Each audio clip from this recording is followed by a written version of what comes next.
Good day, sir. My name is Darwin Gilaranyo, and it is my oral video presentation.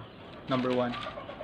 What is ballistic? Ballistic refers to the science of motion of the projectile and the condition that affect its motion. Number 2. Explain the three types of motion in projectile.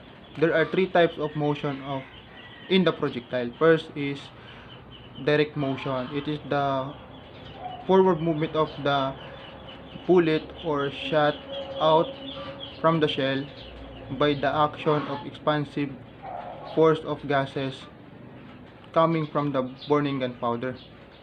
Second is the rotatory motion. It is the action of the bullet passing through the rifle bore barrel firearms, which is either twisted from the left and right. And last is translational motion. It is the action of the bullet once it hit the subject or the target and subsequently ricocheted or changed in motion. Third, number 3, discuss the branches of ballistic. The branches of ballistic are 4.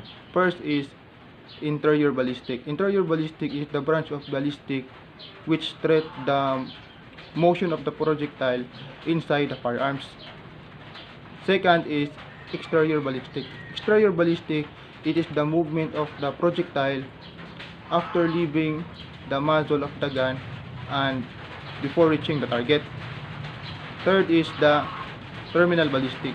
Terminal ballistic, it is the branch of ballistic that deals with the effect of the projectile impact the target. And last is forensic ballistic. Forensic ballistic, it is the study of the motion of the projectile applied to law, or it refers to the science of investigation and identification of firearms and ammunition used in crimes.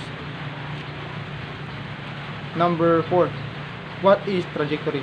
Trajectory is refers to the parabola like flight of a projectile at the time it leaves the unit and hit the target.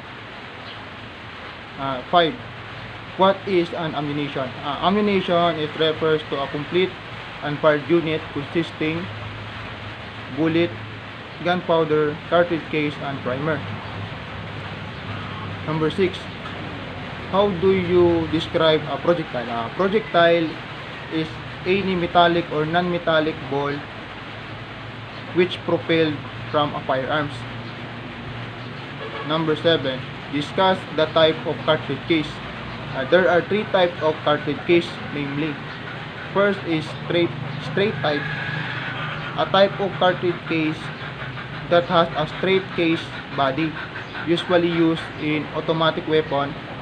Next is the tapered type, a type of cartridge case that are similar to flower base. And last is bottleneck type, a type of cartridge case that is commonly found in the ammunition of rifle.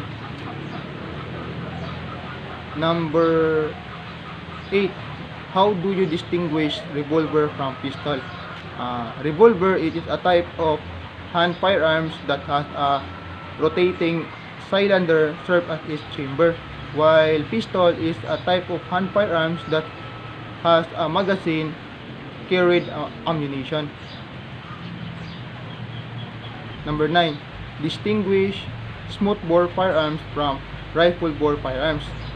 Smoothbore firearms it is a firearms that has no rifling or lance and groove inside the barrel of the firearms, while rifle bore firearms are firearms that has rifling or lance and groove inside the barrel of the firearms. Number 10. Give the legal definition of firearms. The legal definition of firearms or arms used include rifle, musket, carbine, shotgun, pistols, revolver, and other deadly weapon from which a bullet, ball, shot, or other missiles may be discharged by means of gunpowder and explosive. And that's all my oral video presentation. Thank you, sir.